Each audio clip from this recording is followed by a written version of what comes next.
With me now is Carl Riccadonna, the chief economist for the state of Oregon. Carl, great to have you with us. Thanks for having me. Okay, so as this conflict in the Middle East progresses, what is your office tracking when it comes to the impact here on our local economy? Sure. Well, as we think about the potential implications from the Middle East, first, one consideration would be trade flows.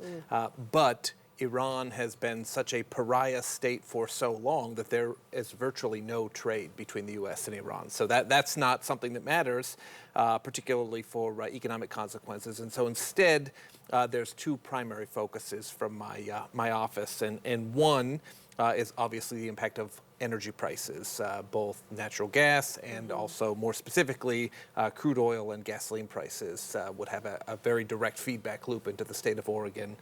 The second channel we're paying close attention to would be financial contagion and a tightening of financial conditions. And we have not really seen that to any appreciable degree to this point in time. There's been some volatility in the financial markets, but for example, the stock market is basically unchanged since the start of the year. And so we're not seeing that kind of tightening of conditions, for example, like we saw after the tariffs were released about this time last year, actually. So when we look back at history, what can it tell us as far as the impacts of any foreign conflict on our local economy? Well, especially as we think about conflicts in the Middle East. And so we can look to the oil embargoes of the 1970s. We can look at the price movement during the first Gulf War, which actually led to a recession in the U.S. And so that's really the lens that we're focusing on the conflict at the moment, how that impacts the national economy and then how that translates through to Oregon. Now, Oregon is not a state like many on the East Coast that have lots of public transportation and options where if gasoline prices are high, there are alternatives. Certainly here in the metro region, there are some alternatives, but there's not the depth of options for many Oregonians who commute in their car on a daily basis. And so, that puts the state particularly vulnerable to these kind of changes in energy prices. What I will say, given what we have seen to this point in time, it's an increasing pressure on Oregonians, but it's not getting us close to that dangerous tipping point into recession. Oil prices, crude oil prices right now are at about $75 per barrel. And that's kind of consistent with gasoline prices in the low to mid $3 per gallon type of territory. And that's not that different from what we saw last year. In fact, 2025 was the year where oil and gasoline prices actually went down compared to the prior 2 years. So things right now don't look all that different from 2024. So what would be any indicators that we would be going into a recession? So the concern for me, and we can kind of model energy price increases as a tax on the economy and then keep turning the dial until we get to that stalling point. And as I did that exercise, I see that really it would take gasoline prices approaching $5 or $5.50 per gallon to get us to a recession. Now, this is a model, so there's lots of moving parts to this, and there could be some other. And that's state or nationally? That would be national gasoline prices. So we've got a long way to go, and $5 per gallon would be consistent with crude oil prices of $125, $150 per barrel. So we are nowhere close to that. Certainly there has been a run up in oil prices. There has been a run up in gasoline prices. But this is more to the degree that it's slowing things down or creating a headwind for the economy, but not to the point that it's pushing us into recession. Yeah. We have a couple of strong economic tailwinds helping both the state and the national economy heading into 2026, and one is the tax cuts from last year. And as folks are filing their taxes for 2025, they're noticing big refunds and a lower tax burden compared to prior years. So that's a significant tailwind. That is probably boosting the economy overall by about 1 percentage point in terms of growth. So very significant tailwind there. And of course, we have lower interest rates from the Federal Reserve, which are also stimulating the economy. So we've got these other factors that are pushing the economy to what most forecasters expect to be about a 2% growth year. That's pretty decent for the U.S. economy. Slower than what we had kind of coming out of the pandemic, but it looks to be a decent year economically before we layer in this energy price situation, but it seems to be bearable given what we've seen to this point. Now, of course, it's a very fluid situation, and we're closely watching what's happening in the Strait of Hormuz and whatnot, but to this point in time, it seems more like a mild headwind rather than the type of tipping point to a recession. Could tariffs possibly be a headwind, a bigger headwind that we need to be worried about with all of this too? Tariffs certainly are in the background, and tariffs are feeding into inflation pressures. So, we've not gotten inflation completely back under control post-pandemic. Tariffs prolonged that timeline to get inflation back, and now we're layering higher energy prices on top of that. So the unfortunate reality is that persistent, sticky inflation pressures are, I think, very much something that's going to be, on the landscape for us to deal with for the foreseeable future. We're not going to get back to that very low pre-pandemic inflation pace. And of course, there were big Supreme Court rulings recently on tariffs, but the administration is kind of re-engineering tariffs using some other policy options. And so the effective tariff rate is not changing all that much. So you may see a whirlwind of headlines that this section and that section of the trade code, moving in and out, but really it's kind of status quo relative to the effective tariff rate we saw in the back half of last year.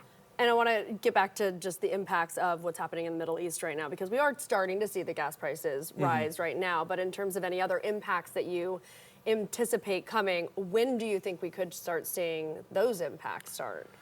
Well, we are already seeing signs of some potential sources of financial instability. So as I mentioned, there was volatility in the stock market this week.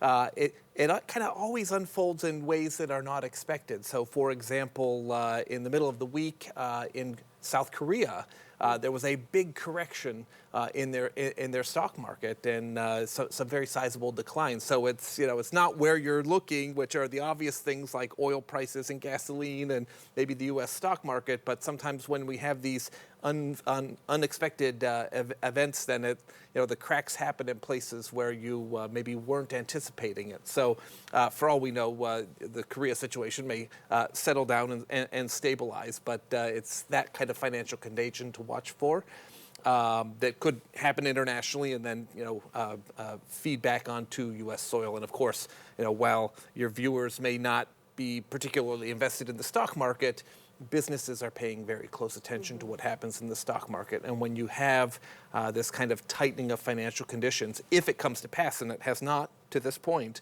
but if you have a decline in the stock market, that rattles business confidence. They tend to pull back on hiring decisions, on investment decisions, and that's how you get that negative feedback loop starting in the economy. Again, we're not seeing it yet, but that's something we're keeping a careful eye on. And of course, gasoline prices have already started to move. As of the middle of the week, we were at about $3.20 a gallon as the national average. That's up from just below $3 per gallon just a few weeks back. And so we'll have to see if we're staying in the vicinity of $75 per barrel on oil, then I would not expect gasoline prices to go up materially from here. Okay. But if suddenly we see 75 turn into 90 or 100, that's when we would look for a much higher increase in gasoline prices. Of course, drivers should be cognizant. Gas prices always go up in the first part of the year, from January till Memorial Day, as there's more demand. The summer driving season, summer fuel blends are more expensive. So you will see gas prices moving up over the next couple of months. That's just a normal seasonal occurrence, but we have to watch if something's happening in excess of that usual pattern, and that certainly is the risk given what's happening in the Middle East at the moment.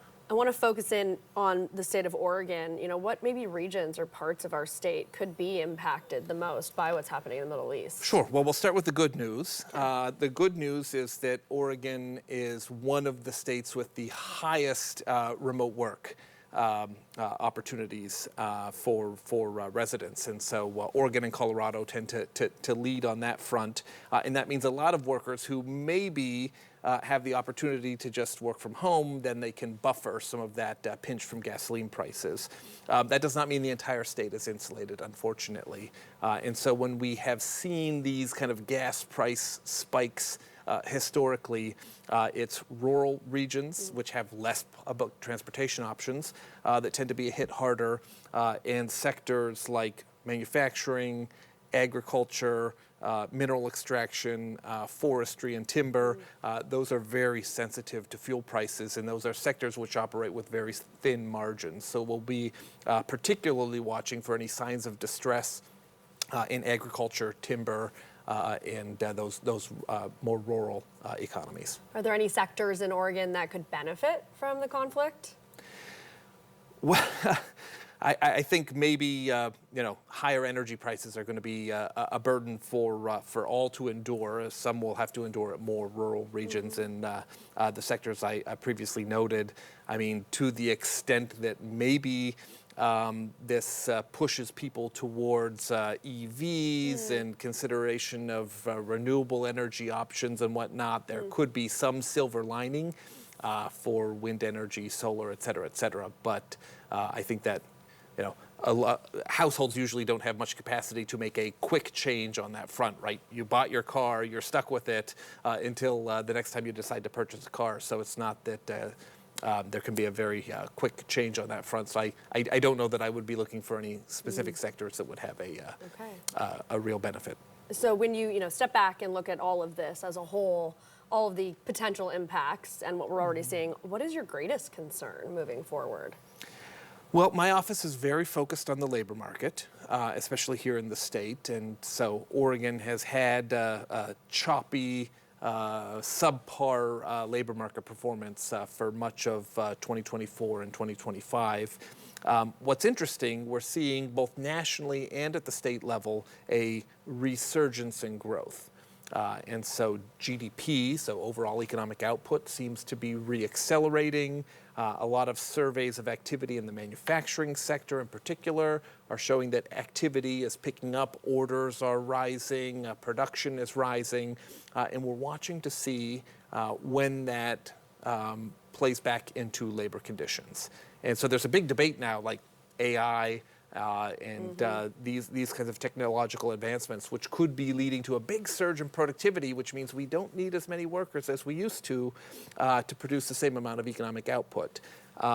There's a tremendous capacity for AI to be disruptive at some point in the future. I think what we're seeing at the moment now is more of just a cyclical readjustment. So we had a very hot economy coming out of the pandemic.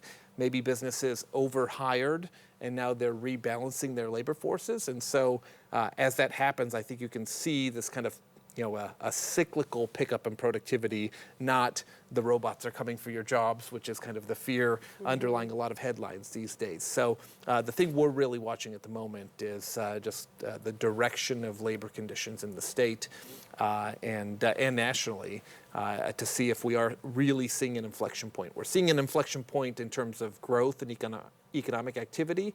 We haven't seen convincing evidence yet of that inflection following through in the labor market. The two often move together, and so our baseline view is that we should see some improvement in labor conditions over the course of this year, but again, we'll wait and see what the data says. So much waiting and seeing that we're going to have to do. Absolutely. Carl Riccadonna, Oregon's state economist, thank you so much for joining us. My pleasure.